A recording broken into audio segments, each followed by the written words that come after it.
Hello friends, कैसे हैं आप लोग। मैं मानस फिर से आप लोगों के बीच में आया हूँ और एक लेक्चर लेके। लास्ट लेक्चर आई होप आप लोगों ने देखा था, जो कि नॉन कॉपरेशन मूवमेंट के था कि कैसे ये स्टार्ट हुआ, कैसे नॉन कॉपरेशन मूवमेंट का बेस फॉर्म हुआ खिलाफत मूवमेंट के बाद, एंड कैसे ये स्टार्ट हुआ और ये कैसे ख़त्म हुआ चौरी चौरा इंसिडेंट के बाद। तो उसके बाद आज मैं आपके लिए लाया हूँ कि सिविल डिसोबीडियंस मूवमेंट्स कैसे स्टार्ट हुआ और ये कैसे चला है और ये कब कैसे ख़त्म हुआ और उसका क्या क्या प्लस पॉइंट एंड क्या क्या माइनस पॉइंट था, मैं सब लाया हूँ। तो आई होप आपको ये वीडियो अच्छा लगेगा, क्योंकि ये बहुत इन्फॉर्मेटिव वीडियो है कि इसमें आपको एक जो बेस चाहिए आपको मॉडर्न इंडियन हिस्ट्री जानने के लिए कि स्वराज पार्टी कैसे फॉर्म हुआ, या पूना पैक्ट क्या था, या गांधी अरविंद पैक्ट क्या था, तो वो सब इस वीडियो में इंक्लूडेड है। तो मैं चाहता हूँ कि आप ये वीडियो पूरा अंत तक देखिए, एंड आपको कैसा लगा वीडियो आप प्लीज़ हमें बोलिए कमेंट के द्वारा।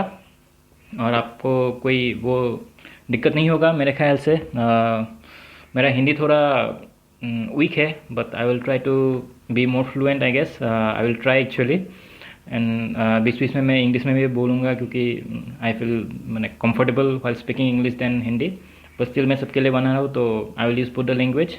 तो आइए हम लोग देर ना करते हुए हम लोग स्टार्ट करते हैं हमारा सिविल डिसोबीडियंस का द फर्स्ट पार्ट है ये। तो सिविल डिसोबीडियंस मूवमेंट ये क्या है, ये कैसे स्टार्ट हुआ, ये कब स्टार्ट हुआ, तो वो सब हम लोग जानते हैं। तो फर्स्ट हमको ये जानना है कि सिविल डिसोबीडियंस मूवमेंट एक्चुअली है क्या। देखिए, जब नॉन कॉपरेशन मूवमेंट हुआ था तब हम लोगों ने बोला था कि हमको ब्रिटिश के साथ कोऑपरेट नहीं करना है। लेकिन सिविल डिसोबीडियंस मूवमेंट में क्या हुआ, हम लोग कोऑपरेट तो नहीं करेंगे, तो दैट्स तो फाइनल, वो तो फाइनल ही है। लेकिन उसके साथ हम लोग वो जो ओबे भी नहीं करेंगे, जो लॉ है वो लॉ हम लोग तोड़ेंगे, टैक्सेशन नहीं भरेंगे, जितना भी जो है हम वो डिसोबे करेंगे। विथ नॉन कोऑपरेशन हम लोग उसमें डिसोबे भी जोड़ देंगे। अभी ये सिविल डिसोबीडियंस मूवमेंट का आइडिया कब आया था आपको मालूम है? मैं आपको लास्ट वीडियो में बोला था, अगर आपने नहीं देखा है तो प्लीज़ वो वीडियो भी देखिए। जब non cooperation movement Gandhi launch करने वाला था तो कोई कोई डर के मारे बोला था कि अगर हम लोग फिर से एक मूवमेंट लॉन्च करें और जलियांवाला बाग मैसेकर जैसा एक और एक इंसिडेंट हो जाए, तो डर रहे थे वो लोग। तो गांधी ने तब बोला था कि अगर कोई वायलेंट यूज़ करता है, वायलेंट मीन्स यूज़ करता है, तो फिर हम लोग ये फुल सिविल डिसोबीडियंस मूवमेंट हम लोग लॉन्च कर देंगे। तो उसी का ये बेस है। तो ये कैसे आया है, क्या हुआ है, चलिए हम लोग जानते हैं। अभी सिविल डिसोबीडियंस मूवमेंट स्टार्ट होने से पहले एक गैप आया ना, आपका 7 साल नॉन कॉपरेशन मूवमेंट और सिविल डिसोबीडियंस मूवमेंट के बीच में 7 साल का एक गैप आया था। तो उस गैप में क्या हुआ, पहले हमको वो जानना होगा। तो चलिए हम पहले वो जानते हैं। जब non cooperation movement called off हो गया, तब क्या किया कि अभी तो कुछ है नहीं करने के लिए, तो हम लोग कैसे करें, कैसे हम लोग आगे बढ़े, वो लाइक जो लीडर्स था तो वो सोच रहे थे। तो उसी टाइम उन लोगों ने क्या एक डिसीजन लिया कि वो लोग प्रोविंशियल इलेक्शन में वो लोग पार्टिसिपेट करेंगे। नॉन कॉपरेशन मूवमेंट में था कि हम लोग इलेक्शन में पार्टिसिपेट नहीं करेंगे, लेकिन अभी तो वो कॉल्ड ऑफ हो गया। तो वो लोग क्या सोच रहे हैं कि हम लोग प्रोविंशियल इलेक्शन में पार्टिसिपेट करें, कि ताकि उसका जो सिस्टम है उसके अंदर ही हम लोग जाके ये कर सकते हैं, जो रिफॉर्म्स है उसको for the profit of India हम लोग चेंज कर सकते हैं, या जो लॉ है ताकि प्रॉफिट ऑफ इंडिया के लिए चेंज हो सके। तो वो लोग बहुत सोच रहे थे। एक नॉन कॉर्पोरेशन मूवमेंट में भी आपको अगर याद है, एक ऐसा ही पार्टी फॉर्म हुआ था, जस्टिस पार्टी, जो इलेक्शन को बॉयकॉट नहीं करना चाह रहे थे। तो वैसा ही एक स्वराज पार्टी भी फॉर्म हुआ है। तो स्वराज पार्टी बेसिकली जो फॉर्म हुआ है वो हम लोग जो मिडिल एजेड उस टाइम जो लीडर्स था, जैसे मोतीलाल नेहरू, डॉक्टर चित्तरंजन दास, तो वो सब फॉर्म किया था। लेकिन उसमें क्या हुआ, जो यंग्स एंड रेडिकल लीडर था, जो अभी गर्म खून वाला जो हम लोगों का लीडर था उस टाइम, जैसे जवाहरलाल नेहरू हो गया, आपका ये सुभाष चंद्र बोस हो गया, उन लोगों को वो बात बिल्कुल पसंद नहीं है। उन लोगों को दिमाग में एक ही चीज़ चल रहा था कि हमको ब्रिटिश से छुटकारा चाहिए, और ऐसे ब्रिटिश के अंदर काम करने का कोई फ़ायदा नहीं है, वी वांट फुल फ्रीडम। उसका बस वही एक रीजन्स था। तो फर्स्ट इवेंट तो उसके बीच एक ये हुआ कि ये स्वराज पार्टी फॉर्म हो गया।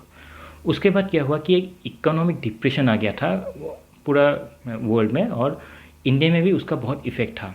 क्योंकि क्या हुआ, जो एग्रीकल्चर का जो हम लोग तो एग्रीकल्चरल कंट्री था, हम लोगों का ज़्यादातर जो पैसा आता है वो एग्रीकल्चर से आ रहा था।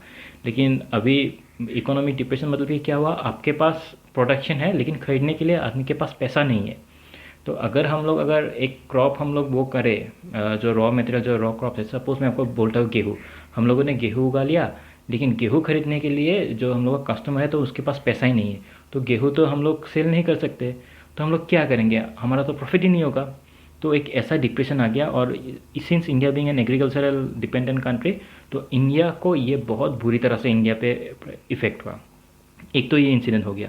और उसके बाद क्या हुआ कि 1928 में एक आपका लॉ सॉरी एक आपका लॉ आया था 1919 में, उसको हम लोग बोलते हैं गवर्नमेंट ऑफ इंडिया एक्ट 1919। तो वो लॉ क्या है वो मैं एक अलग वीडियो में बोलूँगा, लेकिन फ़िलहाल आपको सिर्फ ये जानना है कि वो लॉ इंडिया के लिए जो रिफॉर्म्स लाया था वो बहुत ख़राब था इंडिया के लिए। तो इंडिया बहुत उसके लिए बहुत ज़ोर ज़ार से एकदम आंदोलन वांदोलन किया कि नहीं, हमको ये नहीं मानना है, ये वो ये सब हो गया। तो उसके लिए क्या किया कि ब्रिटिशर ने एक आदमी भेजा, सर जॉन साइमन करके। तो वो आके उसका काम क्या था कि वो इंडिया में आएगा, वो ये जो गवर्नमेंट ऑफ इंडिया एक 1990 था वो रिफॉर्म करेगा और इंडिया का कॉन्स्टिट्यूशन बनाने के लिए एक वो गाइडलाइन देगा। लेकिन उसमें दिक्कत क्या हुआ कि सर जॉन साइमन आए थे 7 आदमी के साथ, एंड वो 7 आदमी में एक भी इंडियन का आदमी नहीं था। अरे भाई, आप लोग इंडिया का कॉन्स्टिट्यूशन बना रहे हो, you are making Indian constitution, और अगर आप भारत का ही एक भी आदमी अगर आप नहीं लोगे तो हम लोग के अंदर का जो सेंटिमेंट है वो आप लोग कैसे पहचानोगे, आपको कैसे मालूम पड़ेगा, वो तो आपको मालूम नहीं पड़ेगा। तो इसी कारण क्या हुआ कि सब लोगों ने उसके लिए बहुत ज़ोर ज़ोर से हड़ताल कर दिया और उसको एक काला झंडा दिखाया, और उसका एक जो बैनर है उसके लिए एक बैनर बना के गो बैक साइमन करके एक बैनर बना के उसको प्रोटेस्ट करने लगे। तो ये जो आया था ये कमीशन को हम लोग बोलते हैं साइमन कमीशन, और ये आया था 1928 में। तो अभी देखिए, जब साइमन कमीशन आ गया है तो आने के बाद हर जगह पे हड़ताल हो रहा है, ये हो रहा है। तो वो सिचुएशन देख के उस टाइम वाइसरॉय था हम लोग का लॉर्ड अर्विन।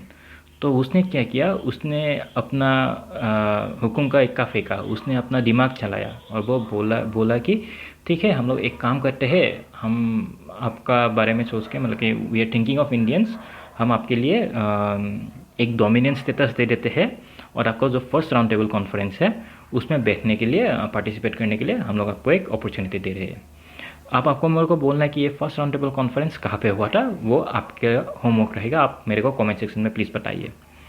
अभी देखिए, ये तो वाइसरॉय लॉर्ड अर्विन ने अपना पूरा दिमाग चला के वो क्या बोलते हैं, एक वो दे दिया हम लोगों को, लॉलीपॉप जो हम लोग बोलते हैं या जो भी बोलो आप, वो दे दिया। तो उसी टाइम पे जो हम लोगों का मिडिल एज का जो वो था, लीडर्स था, तो वो हाँ ठीक है, हमको डोमिनेंस स्टेटस मिल रहा है, राउंड टेबल कॉन्फ्रेंस पे मिलने के लिए मिल रहा है, तो हम लोग उधर पे जाके इंडिया के लिए भला करेंगे, वो लोग वो सोच रहे थे। लेकिन जो यंग लीडर्स थे, गर्म खून वाले, तो वो लीडर्स ने वो लोग क्या किया कि नहीं, हमको डोमिनेंस स्टेटस नहीं चाहिए, हमको पूरा पूरा आज़ादी चाहिए, आप लोगों के अंदर काम करने का हमको कोई मतलब कि मन नहीं है। ये डोमिनेंस स्टेटस मतलब क्या है, पहले मैं आपको ये समझा देता हूँ। देखिए, डोमिनेंस स्टेटस मतलब कि आपका जो कंट्री है उसी कंट्री में आपका ही लीडर्स रहेगा, आपका ही सब वर्कर्स सब आपका ही रहेगा, उसके अंदर जो जो है वो सब इंडिया का ही रहेगा, लेकिन उसको कंट्रोल करेगा कौन, ब्रिटिश एम्पायर। सब रूल्स एंड रेगुलेशन हम इंडिया का पीपल ही डिसाइड करेंगे, but it will be control by the British empire. एक कॉलेज हो गया जो एक यूनिवर्सिटी के अंदर है, तो वो जो कॉलेज है वो कॉलेज अपने आप अपना सारा रूल्स एंड रेगुलेशन सेट करेगा, लेकिन वो एक अलग यूनिवर्सिटी के अंदर है, और अगर वो यूनिवर्सिटी कुछ रूल्स लागू कर देता है कि every college has to obey this, तब ये करने के लिए they have to do it, मतलब कि जो कॉलेज है उसको करना पड़ेगा।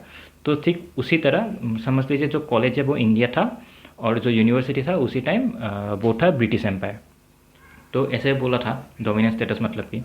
तो ये तो हम लोगों का जो यंग एंड रेडिकल लीडर है तो वो माने नहीं, तो उसके लिए वो लोग क्या किया कि नहीं, हमको तो ये नहीं करना होगा, हम लोग ये नहीं मानेंगे। तो दिसंबर 1929 में लाहौर में एक सेशन हुआ था। तो उसी सेशन में हम लोगों का जो यंग लीडर था उस टाइम, पंडित जवाहरलाल नेहरू, तो उसने क्या किया, उसने एक रेजोल्यूशन पास कर दी कि पूर्ण स्वराज मतलब कि पूरा आज़ादी, हमको डोमिनेंस स्टेटस वगैरह कुछ नहीं चाहिए, हमको पूर्ण स्वराज चाहिए, एंड हमको पूर्ण स्वराज देना पड़ेगा। और उसने ये भी बोल दिया था कि 26 जनवरी को हम लोग इंडिपेंडेंस डे सेलिब्रेट करेंगे।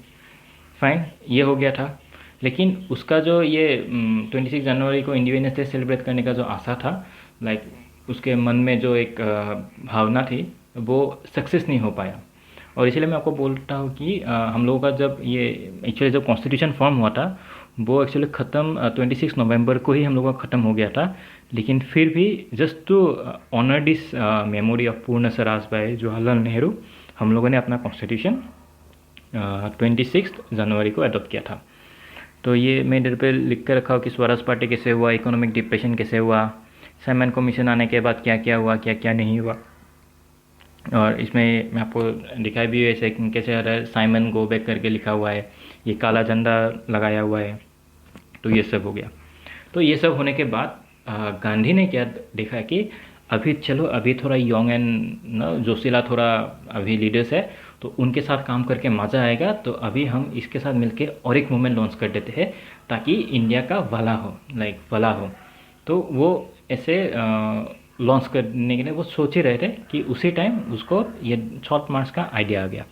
तो ये salt march actually starting of civil disobedience movement था, जहाँ पे इसको सॉल्ट मार्च में एक लॉ डिसोबे हो रहा था। मैं आपको बोलता हूँ क्या हो रहा था उस टाइम। तो आइए पहले हम लोग ये सॉल्ट मार्च को जानते हैं। देखिए ये सिविल डिसोबीडियंस मूवमेंट भी नॉन वायलेंट मूवमेंट था, हाँ, गांधी जी का। और ये फर्स्ट एक्ट था सिविल डिसोबीडियंस मूवमेंट का। तो उसमें क्या हुआ, गांधी जी अपना जो अभी यंग ऑन रेडिकल लीडर्स जो मैं आपको बोल रहा था, तो उसके साथ थोड़ा बातचीत किया। और उसके बाद उसने जो वाइसरॉय था लॉर्ड आर्विन, तो उसको एक लेटर लिख के भेजा जिसमें उसने 11 जो हम लोग का पब्लिक डिमांड था कि इसमें टैक्सेशन हटाओ या ये करो वो करो, इंडस्ट्रियल लॉ ये करो वो करो, तो इसमें 11 डिमांड लिख के वो भेजे थे आर्विन को कि वो मानना होगा। और अगर वो नहीं मानते हैं टिल 11 मार्च 1930, तो फिर वो ठीक उसके अगले ही दिन एक नेशन वाइड वो कर देंगे, हड़ताल कर देंगे, मूवमेंट स्टार्ट कर देंगे। तो लॉर्ड आर्विन को वो लेटर मिला एंड उसने सोचा कि यार छोड़ो, ये पहले भी ऐसे नॉन कॉपरेशन मूवमेंट किया था, क्या हुआ, ये करके फिर से बंद कर दिया, ये भी एक दो दिन के लिए होगा और बंद कर देगा। तो लॉर्ड आर्विन ने ज़्यादा उसको लाइक वो नहीं किया, he didn't take it seriously and so he didn't like accepted any demand. तो उसने ऐसे ही जाने के लिए दे दिया। तो जब ऐसा हो गया, जब 12 मार्च आ गया 1930 को, तो गांधी ने क्या किया कि चलो हमने वार्निंग दिया था, उसने नहीं सुना है, तो हम लोग अभी ये स्टार्ट कर देंगे। तो गांधी अपना 78 वॉलेंटियर्स के साथ साबरमती आश्रम से दांडी तक पैदल चलना शुरू किया to break the salt law.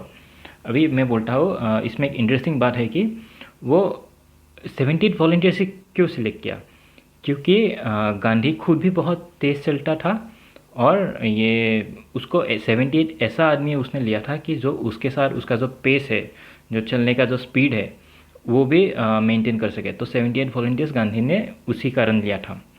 तो वो लिया और उसने क्या किया कि साबरमती आश्रम से स्टार्ट कर दी और दांडी तक पहुंच गए।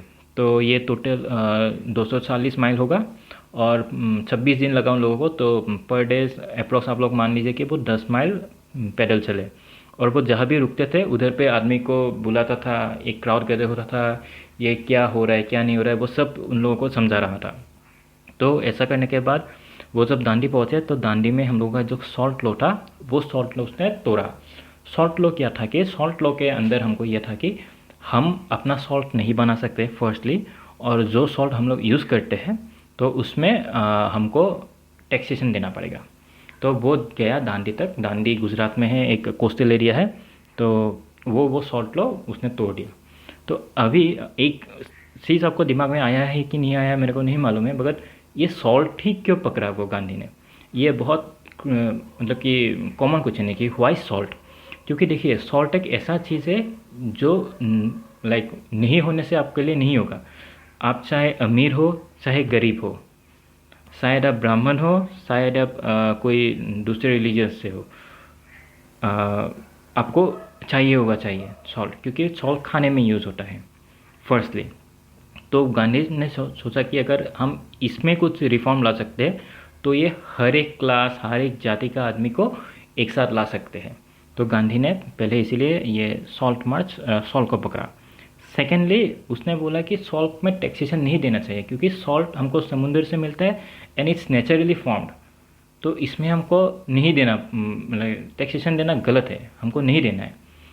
उसने एक वो सोचा और उसने एक बात क्या सोचा कि ये जो सॉल्ट है ये हर रोज़ हर एक घर में यूज़ होता है। तो एवरीडे अगर हम लोग किसी चीज़ को यूज़ करते हैं तो लाइफ टाइम में कितना यूज़ करेंगे। तो वो सोचा कि अगर इसमें हम लोग एक रिफॉर्म ला सकते हैं तो पूरा लाइफ टाइम के लिए हम लोग एक रिफॉर्म ला सकते हैं और ये आदमी को जो पीपल्स है तो उसको मालूम पड़ेगा।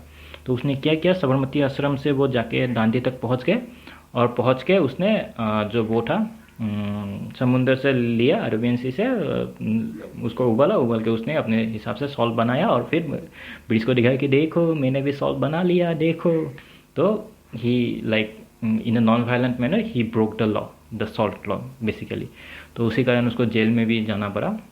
ये मैं देखता हूँ इधर पे मैं लिखा हूँ कि सॉल्ट मार्च कैसे हुआ कैसे नहीं हुआ, इधर पे लिखा हुआ है, आप देख सकते हैं, पढ़ भी सकते हैं। ये था रीजन्स की taxation and rich and common to rich and poor frequently used, ये था लॉ सॉरी रीजन्स। तो ये देखिए ये सॉल्ट मार्च में कैसे जा रहे थे। इसमें मैं आपको पूछता हूँ कि आपको एक लेडी दिख रहा है, ठीक है। ये जो नॉन कॉर्पोरेशन मूवमेंट था उसमें लेडी का पार्टिसिपेशन ज़्यादा प्रोमिनेंट नहीं था, लेकिन अभी जो सिविल डिसोबीडियंस मूवमेंट चल रहा है उसमें लेडी का पार्टिसिपेशन बहुत ज़्यादा है। और उसमें एक बहुत फेमस लेडी है जिसका नाम शुरू होता है एस से। तो आप लोगों को कमेंट सेक्शन में बताना है कि वो है कौन, you have to tell me who is she. तो मैं देखता हूँ कौन कौन जवाब दे सकता है। एनीवेज, तो गांधी ने तो वो सॉल्ट मार्च स्टार्ट किया था 12 मार्च 1930 को और 24 डेज़ के बाद 6 अप्रैल 1930 को उसने वो सॉल्ट मार्च बंद कर दी। उसके बाद उसको जेल भी हुआ गांधी को। ये आपको दिखाई दे रहा है, ये गांधी जी चल रहे हैं, ठीक है। तो चलिए हम लोग का जो फर्स्ट वीडियो है अभी starting of civil disobedience salt march, इसमें हम लोग ख़त्म करते हैं। अगले वीडियो में हम लोग देखेंगे कि सिविल डिसोबीडियंस मूवमेंट कैसे मूव किया, कैसे कैसे आदमी ने इसमें पार्टिसिपेट किया, उसका ड्रॉबैक्स क्या था, उसका प्रॉफिट क्या था। तो नेक्स्ट वीडियो में हम लोग डिस्कस करेंगे। तो with this I would like to conclude my video. मैं अभी ख़त्म कर रहा हूँ ये फर्स्ट वीडियो। आशा करता हूँ आप सबको ये अच्छा लगा होगा एंड मेरा जो टोन है आपको थोड़ा समझ में आ गया होगा। अगर आपको अच्छा लगता है तो प्लीज़ प्लीज़ प्लीज़ इस वीडियो को लाइक कीजिए, शेयर कीजिए और मेरे चैनल को सब्सक्राइब करके रखिए, क्योंकि मैं हिस्ट्री, जियोग्राफी एंड पॉलिटी हर एक पार्ट का अभी वीडियोस में अपलोड करूँगा और बहुत सुन अपलोड करूँगा। हम लोगों का प्रोसेस चल रहा है, हम लोग ये सब बना रहे हैं, तो वेरी वेरी सुन हम लोग अपलोड करते रहेंगे। ये आपका एग्ज़ाम्स में भी काम में आएगा। क्लास 10 तक, क्लास 10 का जो सीबीएसई एग्ज़ाम होगा उसमें तो it will be helpful. Even आपका जो सिविल सर्विसेज एग्ज़ाम है, स्टेट का हो या सेंट्रल का हो या जिसमें भी हिस्ट्री और ये पॉलिटी चाहिए होगा, तो उसका जो बेस है, जो पहले जो बेस जाना चाहिए वो बेस मैं आपको लिंक करके दूंगा। जैसे नॉन कॉर्पोरेशन मूवमेंट कैसे स्टार्ट हुआ, उसमें जो इवेंट था Kheda satyagraha, Kheda satyagraha, Champaran, Ahmedabad mill strike and all, ये कैसे कनेक्ट हुआ मैंने आपको बता दिया है। इसमें साइमन कमीशन हो या स्वराज पार्टी हो या सॉल्ट मार्च, ये सब कैसे लिंक हुआ सिविल डिसोबीडियंस मूवमेंट में, ये लिंक मैंने आपको बता दिया है। जितना आसानी से हो सके उतना आसानी से बता चुका हूँ मैं। आप प्लीज़ ये वीडियो को मेरे चैनल को सब्सक्राइब कीजिए, लाइक कीजिए, शेयर कीजिए और फॉर फर्दर अपडेट्स आप बने रहिए हम लोगों के साथ। आई गारंटी यू हम लोग आपको डिसअपॉइंट नहीं करेंगे, आपको बहुत अच्छा लगेगा, ट्रस्ट अस। ठीक है, तो चलिए हम लोग